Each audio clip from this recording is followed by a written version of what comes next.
बहुत समय पहले एक गांव में एक नेक और परहेजगार सूफी बाबा रहा करते थे। उनका दिल अल्लाह की याद में हर समय मग्न रहता था और उनकी दुआओं से कई लोगों की परेशानियां दूर हो जाती थीं। लोग दूर दूर से उनके पास अपनी मुश्किलें लेकर आते और बाबा जी की दुआओं से उन्हें राहत मिलती। अल्लाह का करम और सूफी बाबा की करामात एक दिन गांव में एक गरीब किसान अपने बीमार बेटे को बाबा जी के पास लेकर आया। डॉक्टरों ने जवाब दे दिया था, लेकिन किसान को बाबा जी पर पूरा यकीन था। किसान रोते हुए बोला, बाबा जी, मेरा बेटा जिंदगी और मौत की कगार पर है। अगर आप बस एक दुआ कर दें तो अल्लाह उसे जरूर शिफा देगा। उस चमत्कार के बाद गांव के लोग बाबा जी की और भी इज्जत करने लगे। लेकिन बाबा जी हमेशा यही कहते, यह मेरी ताकत नहीं, यह सब अल्लाह की रहमत और करम है। इंसान कुछ भी नहीं, सब कुछ सिर्फ अल्लाह के हुक्म से होता है। ईर्ष्या और परीक्षा का वक्त गांव में कुछ लोग ऐसे भी थे जिन्हें बाबा जी की लोकप्रियता से जलन थी। उनमें से एक था गांव का एक अमीर आदमी, जिसे लगता था कि लोग बाबा जी की वजह से उसकी इज्जत कम कर रहे हैं। उसने सोचा, अगर मैं बाबा को झूठा साबित कर दूं तो लोग इन्हें मानना छोड़ देंगे। एक दिन उसने बाबा जी को चुनौती दी और कहा, अगर तुम सच्चे अल्लाह वाले हो तो मेरी इस लकड़ी को हरा भरा पेड़ बनाकर दिखाओ। गांव के लोग यह सुनकर दंग रह गए और बाबा जी की तरफ देखने लगे। बाबा जी मुस्कुराए और बोले, अगर अल्लाह चाहे तो यह मुमकिन है। उन्होंने लकड़ी को हाथ में लिया, अपनी आंखें बंद की और अल्लाह से दुआ की। कुछ ही पलों में सूखी लकड़ी से हरे पत्ते निकलने लगे और देखते ही देखते वह एक छोटा सा पेड़ बन गया। गांव वाले खुशी से झूम उठे और अमीर आदमी शर्मिंदा होकर बाबा जी के कदमों में गिर पड़ा। बाबा जी ने उसे उठाया और कहा, इंसान को अपने तकब्बुर, घमंड पर काबू रखना चाहिए। अल्लाह की कुदरत पर शक मत करो, क्योंकि वह जब चाहे जो चाहे कर सकता है। इस करामात के बाद गांव के लोग और भी ज्यादा बाबा जी से मोहब्बत करने लगे। अमीर आदमी भी बदल गया और बाबा जी का मुरीद बन गया। कुछ सालों बाद गांव एक नई मुसीबत में फंस गया। कई महीनों से बारिश नहीं हुई थी, खेत सूख गए थे, कुएं खाली हो चुके थे और लोग पानी की बूंद बूंद को तरस रहे थे। हालात इतने खराब हो गए कि लोग दूसरे गांवों की तरफ पलायन करने लगे। गांव के बुजुर्ग और बच्चे सूफी बाबा के पास पहुंचे और गिड़गिड़ाते हुए बोले, बाबा जी, अगर इस बार भी आपकी दुआ कबूल हो जाए तो हमारा गांव बर्बाद होने से बच सकता है। बाबा जी ने आसमान की तरफ देखा। उनके चेहरे पर गहरी तस्लीम, समर्पण झलक रही थी। उन्होंने कहा, सिर्फ अल्लाह ही रहमत की बारिश बरसा सकता है। हम सबको उसी से तौबा और इल्तिजा करनी चाहिए। बारिश की दुआ बाबा जी गांव के लोगों को एक खुले मैदान में ले गए और कहा, सब मिलकर अल्लाह से माफी मांगो, क्योंकि जब इंसान गुनाह करता है तो कुदरत भी उससे नाराज हो जाती है। गांव के लोगों ने रो रो कर तौबा की और बाबा जी ने आसमान की तरफ हाथ उठाकर दुआ की, या अल्लाह, तेरी रहमत के बिना हम कुछ भी नहीं। अगर तू हमें माफ कर दे तो बारिश की एक बूंद भी हमारी जिंदगी बचा सकती है और रहमत की बारिश अता फरमा। कुछ ही देर में आसमान पर काले बादल छाने लगे, ठंडी हवाएं चलने लगीं और अचानक ही तेज बारिश शुरू हो गई। लोग खुशी से झूम उठे, बच्चे मिट्टी में कूदने लगे और सूखे खेत फिर से हरे होने लगे। गांव वालों ने सूफी बाबा के हाथ चूम लिए और कहा, आपकी दुआओं से अल्लाह ने हमें बचा लिया। लेकिन बाबा जी ने हमेशा की तरह कहा, यह मेरी नहीं, अल्लाह की करामात है। इंसान तो सिर्फ एक जरिया, माध्यम होता है। कुछ दिनों बाद गांव में एक नया खतरा आ गया। गांव के पास के जंगल से एक बड़ा और जहरीला सांप निकलकर बस्ती में घुस आया। वह इतना खतरनाक था कि जिसको भी डसता वह कुछ ही मिनटों में मर जाता। लोग डर के मारे अपने घरों में बंद हो गए। गांव के कुछ लोग बाबा जी के पास दौड़े दौड़े आए और कहा, बाबा जी, वह सांप बहुत से लोगों को मार चुका है। अगर उसे रोका नहीं गया तो पूरा गांव खतरे में पड़ जाएगा। बाबा जी ने तसल्ली से कहा, डरो मत, अल्लाह की मखलूक सृष्टि भी उसी के हुक्म से चलती है। आओ चलकर देखते हैं। सांप के सामने बाबा जी का इम्तिहान। बाबा जी अकेले ही उस रास्ते पर चले गए जहां वह सांप बैठा था। गांव के लोग दूर से देख रहे थे, उनका दिल तेजी से धड़क रहा था। जैसे ही बाबा जी सांप के पास पहुंचे, वह फन फैलाकर फुफकारने लगा।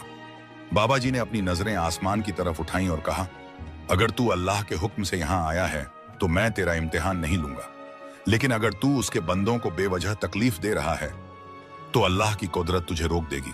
सांप ने बाबा जी की आंखों में देखा और अचानक ही अपना फन झुका लिया। वह बाबा जी के कदमों के पास आकर एक पालतू जानवर की तरह बैठ गया। फिर धीरे धीरे जंगल की तरफ चला गया और कभी गांव में वापस नहीं आया। गांव के लोग यह देखकर हैरान रह गए। उन्होंने बाबा जी से पूछा, यह कैसे हुआ बाबा जी? बाबा जी ने मुस्कुराकर कहा, जब इंसान अल्लाह पर सच्चा यकीन रखता है तो दुनिया की सबसे खतरनाक चीज भी उसे नुकसान नहीं पहुंचा सकती। गांव में एक यतीम अनाथ बच्चा रहता था जिसका नाम हसन था। उसके माँ बाप का साया उसके सिर से बचपन में ही उठ गया था। वह गांव में इधर उधर घूमकर भीख मांगता और किसी तरह पेट भरता। लोग उसे ताने मारते, बच्चे उसे चिढ़ाते, लेकिन उसके पास कोई सहारा नहीं था। एक दिन हसन बहुत भूखा था। वह बाबा जी की दरगाह के पास आया और धीरे से बोला, बाबा जी, क्या अल्लाह मेरी सुनता नहीं? अगर वह सुनता तो मुझे इस तरह भीख क्यों मांगनी पड़ती? बाबा जी ने उसकी आंखों में देखा और कहा, बेटा, अल्लाह हमेशा सुनता है। वह हर किसी की मदद करता है, बस हमें थोड़ा सब्र करना होता है। आओ मैं तुम्हें कुछ दिखाता हूं। बाबा जी ने हसन का हाथ पकड़ा और उसे गांव के सबसे अमीर आदमी के पास लेकर गए।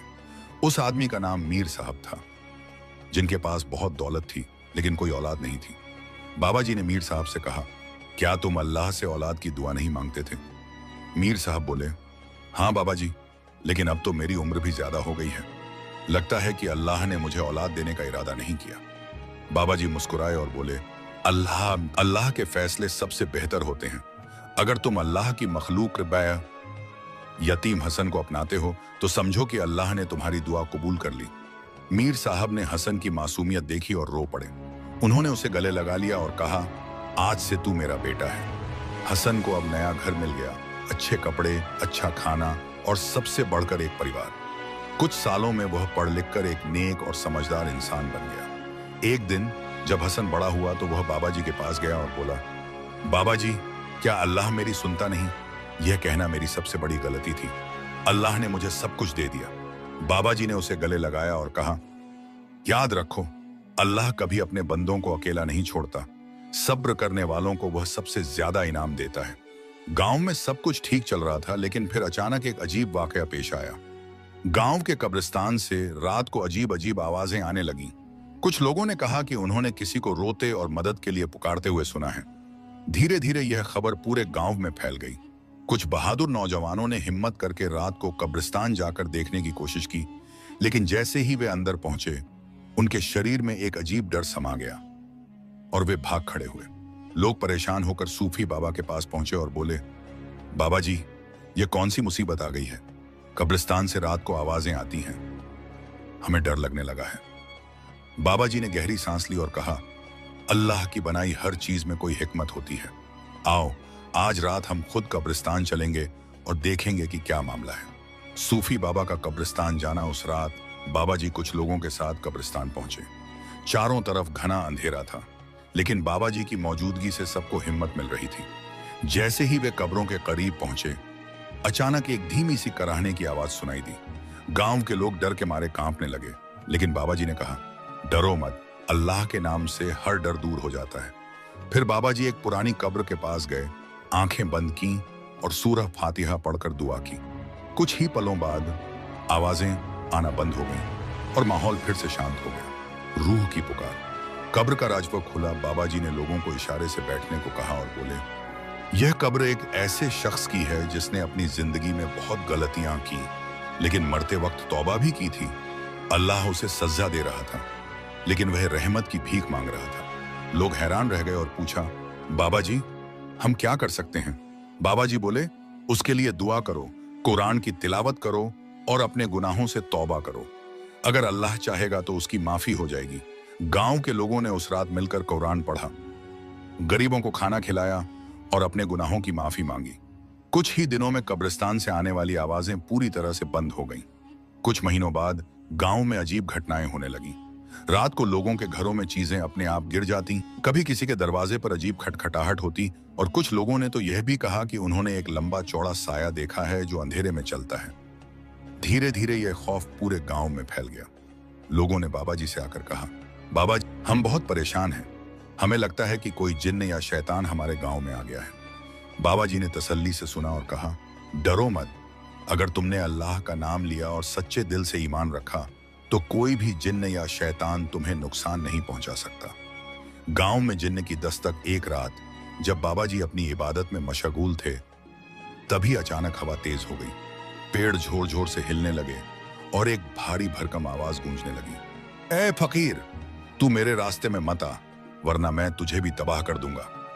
गांव के लोग डरकर अपने घरों में छिप गए, लेकिन बाबा जी अपनी जगह से नहीं हिले। उन्होंने बड़े इत्मीनान से जवाब दिया, अगर तू अल्लाह की मखलूक है तो जान ले कि अल्लाह सबसे बड़ा है। उसके हुक्म के बिना तू किसी को कुछ नहीं कर सकता। इतना कहते ही एक लंबा चौड़ा जिन्न बाबा जी के सामने प्रकट हो गया। उसकी आंखें लाल थीं, उसके शरीर से आग की लपटें निकल रही थीं और उसकी आवाज जमीन को हिलाने वाली थी। जिन्न हंसा और बोला, मैं इस गांव पर हुकूमत करता हूं, तुम लोगों को यहां से जाना होगा। बाबा जी ने बिना किसी डर के सूरह अल बकरा और आयतुल कुर्सी पढ़नी शुरू कर दी। जैसे ही अल्लाह के कलाम की आवाज गूंजी, जिन्न तड़पने लगा।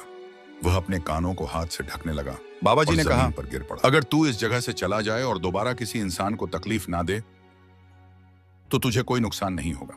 जिन्न रोते हुए बोला, मुझे माफ कर दो, मैं बहुत ताकतवर था, लेकिन मैंने अल्लाह की ताकत को नजरअंदाज कर दिया।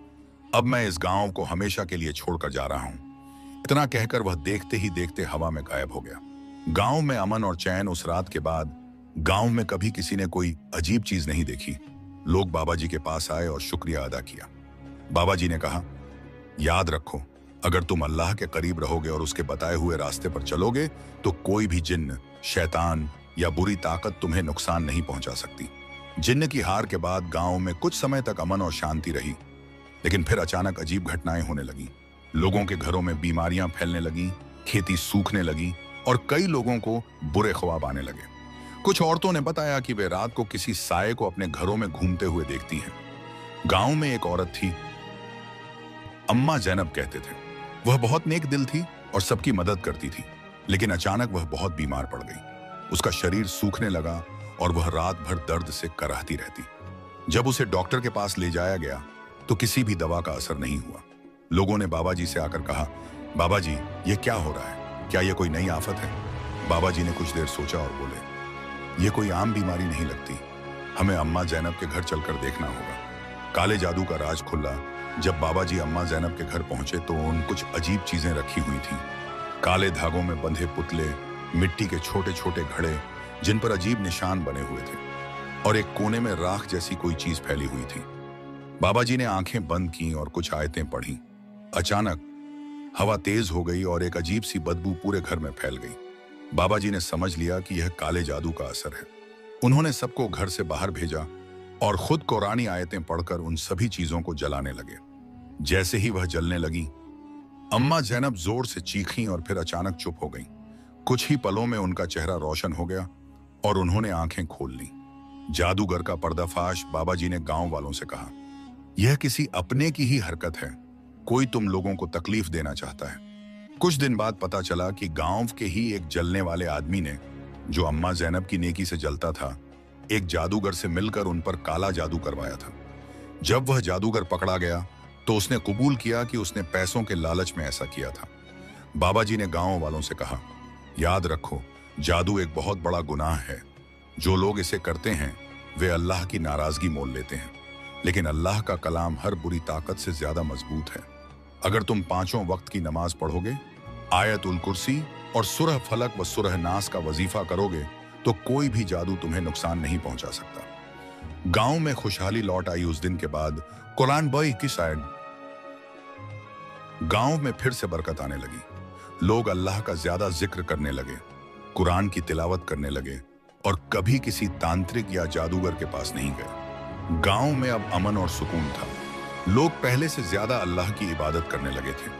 लेकिन फिर एक दिन बाबा जी ने अपने मुरीदों, शागिर्दों को बुलाया और कहा, अब मेरा वक्त पूरा हो रहा है, मैं जल्दी ही इस दुनिया से चला जाऊंगा। गांव के लोग यह सुनकर रो पड़े। उन्होंने कहा, बाबा जी, आप हमें छोड़कर मत जाइए, हमें आपकी जरूरत है। बाबा जी मुस्कुराए और बोले, बेटा, हर इंसान को एक दिन जाना होता है, लेकिन याद रखना, मैं तुम्हें 3 बातें बताकर जा रहा हूं, जिन्हें अगर तुम अपनाओगे तो हमेशा खुश रहोगे। बाबा जी की आखिरी नसीहत, हमेशा नमाज पढ़ो और कुरान से जुड़कर रहो, यही तुम्हारी असली हिफाजत करेगा। गरीबों और जरूरतमंदों की मदद करो, क्योंकि इंसान की असली पहचान उसके अच्छे अमाल से होती है। कभी घमंड मत करना, क्योंकि तकब्बुर घमंड इंसान को तबाह कर देता है। इसके बाद बाबा जी ने अपनी आंखें बंद की, मुस्कुराए और धीरे धीरे कलमा शहादत पढ़ते हुए इस दुनिया से रुखसत हो गए। बाबा जी की वफात और करामात का सिलसिला। बाबा जी की वफात के बाद गांव के लोगों ने देखा कि उनकी कब्र से हर रात एक हल्की रोशनी निकलती थी। जो भी उनकी कब्र पर जाता उसके दिल को सुकून मिलता।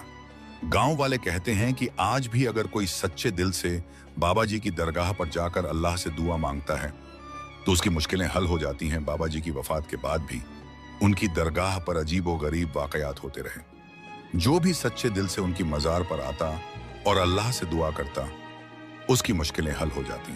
अंधे को मिली रोशनी। एक बार एक अंधा फकीर बाबा जी की दरगाह पर आया। वह बहुत गरीब था और रास्तों में भीख मांगकर गुजारा करता था। एक दिन उसने सुना कि बाबा जी की दरगाह पर दुआ करने से लोगों की परेशानियां दूर हो जाती हैं। वह धीरे धीरे चलते हुए दरगाह पर पहुंचा और बाबा जी की मजार के पास बैठकर रोने लगा।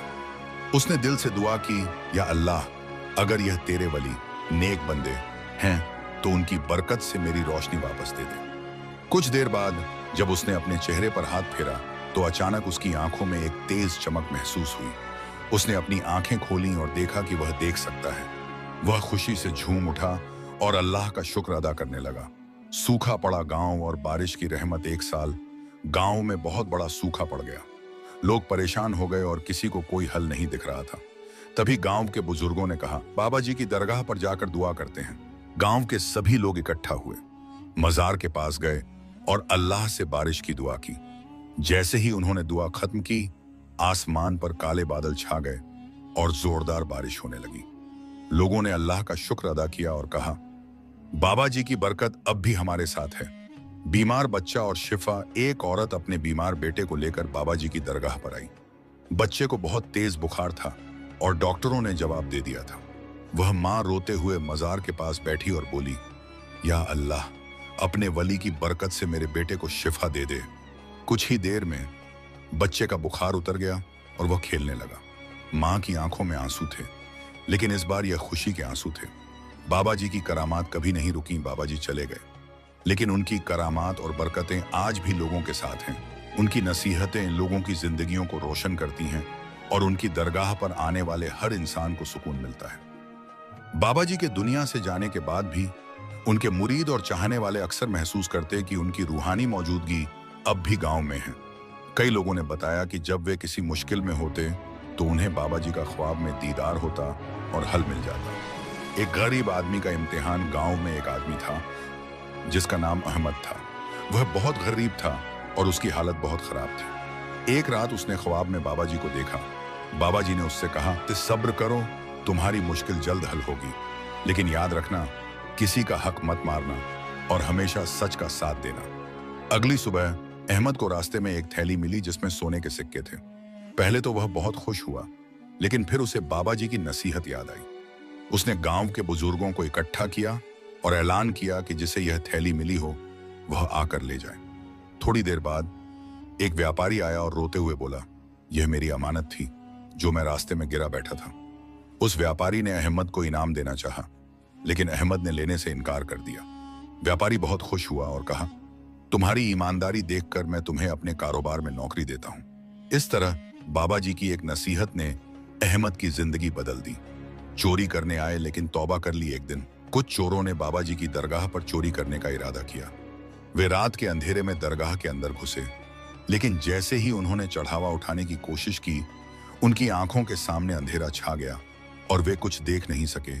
वे डर गए और भागने लगे, लेकिन बाहर जाने का रास्ता नहीं मिल रहा था। तभी अचानक एक आवाज आई, अल्लाह से माफी मांगो और नेक बन जाओ।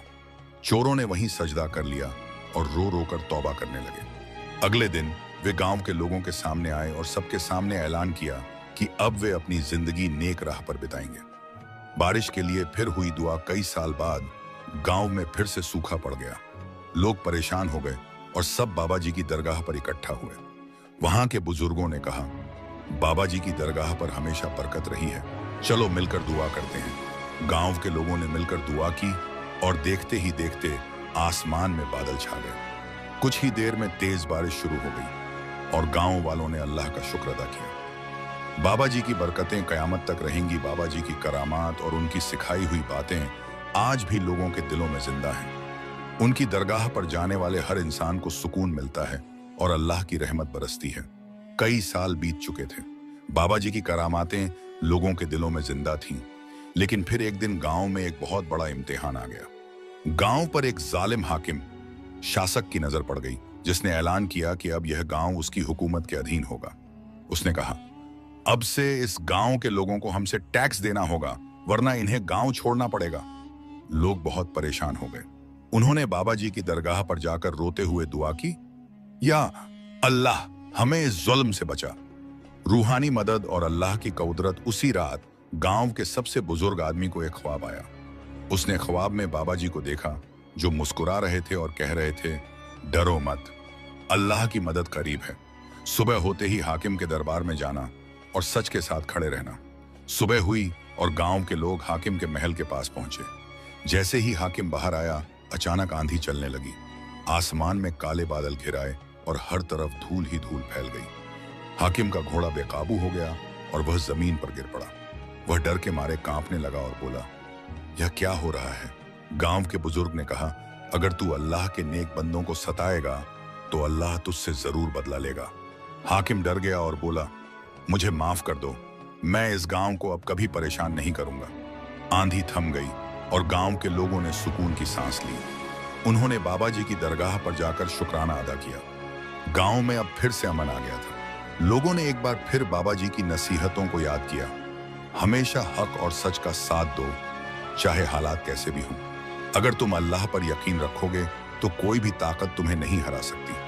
गरीबों, अनाथों और मजलूमों की मदद करो, क्योंकि यही अल्लाह के सबसे प्यारे बंदे होते हैं। अब बाबा जी की करामातों का सिलसिला पूरी तरह खत्म हो चुका था, लेकिन उनकी यादें हमेशा लोगों के दिलों में जिंदा रहीं। उनकी दरगाह पर हर साल मेला लगता, जहां दूर दूर से लोग आते और अल्लाह की बरकत मांगते। गांव वाले अब भी कहते हैं कि अगर कोई सच्चे दिल से बाबा जी की दरगाह पर जाकर दुआ मांगता है तो अल्लाह उसकी मदद जरूर करता है।